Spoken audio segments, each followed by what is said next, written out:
Apologies for the confusion on the channel today. I did have a video that I put out earlier that I immediately had to take down due to an editing error that I overlooked, but it actually works out because it seems that the feedback I got for that short period of time the video was up, most of you were saying that you kind of considered this old news anyway in regards to Bloodborne, so maybe this works out for the better, because instead what we're going to do in today's video is actually go over some new information I came across about The Last of Us Part 2. You guys know I've been doing my best to keep you updated with every piece of relevant and important information that is coming out about this game, and it seems that recently Neil Druckmann talked more about The Last of Us Part 2 on the official PlayStation blog, and he really is trying to emphasize how apparently The Last of Us Part 2 is truly pushing the PlayStation 4 to its absolute limits in terms of memory and computational power, and I think that a lot of you are going to be very interested to hear what he has to say about this, because we do know that Naughty Dog really does know how to push a console to its absolute max.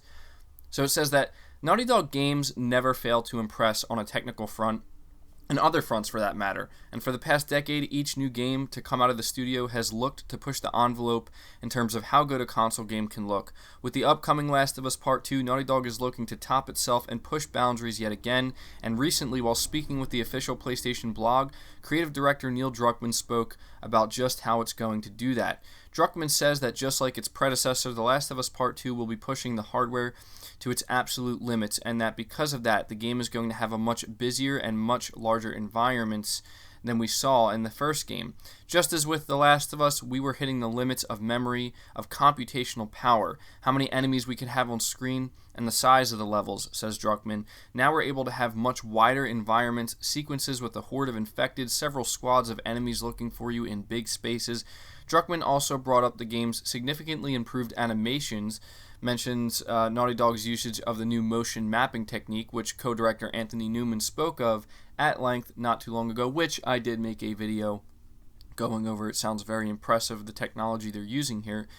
Says, likewise, Ellie has this whole new animation system called motion mapping, said Druckmann. Not just Ellie, all the characters. It makes movement more responsive, but also more realistic at the same time. So I think Ellie is one of the best controlling and looking third-person action characters out there. According to Druckmann, all the technological advancements Naughty Dog is making with the upcoming action-adventure title is going to allow the studio to deliver much more nuanced and, in turn, much more effective storytelling. The fidelity we can get in the faces and the motion capture, we can better translate what the actors are doing on stage into the game and get these nuances so we can rely more on the way someone blinks or the way they squint instead of lines of dialogue, he said. It allows the writing to be much more nuanced than it's been before. So this is really good news. I mean, honestly, every single thing we're hearing about The Last of Us Part 2 has been good news, but I think that it's going to be honestly interesting to see when this game comes out just how impressive it's going to look. Not really on the PlayStation 4 Pro, because we did go over and we do know that the game is not being built from the ground up for the Pro. The Pro will have enhancements and definitely, make the game that much better. I'm sure it'll run better, the resolution will be higher, but it's going to be really interesting to see just how far the PlayStation 4 has come and how far developers have come, specifically with Naughty Dog, like this article said in the beginning. They do a fantastic job every single time with a new title, just really squeezing as much out of the PS4 as they can. I mean, I know when I played Uncharted 4, which was a game that was built for the PS4 and it was enhanced for the PS4 Pro, when I played it on the PS4 Pro, I was blown away. I played it after I had already experienced many games on the Xbox One X, and then when I played Uncharted 4 enhanced on the PS4 Pro, I was just like, I think this is potentially the best looking game I've ever seen. It just looked so good. The environments, and it was just on another level. Like, that's the thing about playing Uncharted 4. It's just on another level visually. And seeing what we see so far of The Last of Us Part 2, you can tell. And I know I keep saying that about The Last of Us Part 2, and I'm sorry I sound like a broken record every time I say it's on another level, but I mean, this is one of those cases where we're not exaggerating when we say this. It's not an exaggeration to say. I don't think Neil Druckmann is exaggerating here when he says they're literally pushing the absolute upper limit, top limit, max limit of what they're able to do computational power-wise, with the PlayStation 4. So to me, and also hearing about the tech they're using to really make the storytelling much more nuanced, I think that this is going to be a really important part of what makes The Last of Us Part 2's story so much potentially better than the first games. Now, obviously, we don't know the big story beats.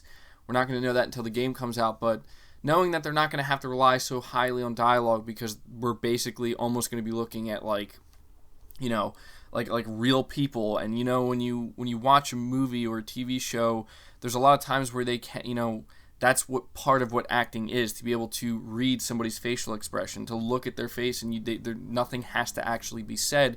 You can already just tell what they're thinking or how they're feeling based off of just looking at them. And the fact that we're going to be able to experience that with The Last of Us in The Last of Us universe sounds awesome. I think we've experienced this with other games. Red Dead Redemption 2 comes to mind, where I think Rockstar was able to really achieve that. Some of the more recent Sony titles and what they've been able to do. So to see this occur within The Last of Us' universe with Joel and Ellie, I'm very excited, guys. So I just wanted to put this short little news update video. Neil Druckmann's out here once again talking about The Last of Us Part 2 on the official PlayStation blog.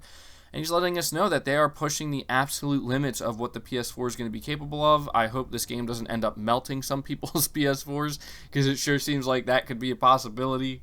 Of course, I'm just kidding, but yeah, I think, my PlayStation 4 Pro sometimes already sounds like a jet plane getting ready to take off, but I think that that's about to get taken, even that's going to get taken to a whole nother level when I finally play this game when it releases February 21st. But let me know your thoughts about this down in the comments below.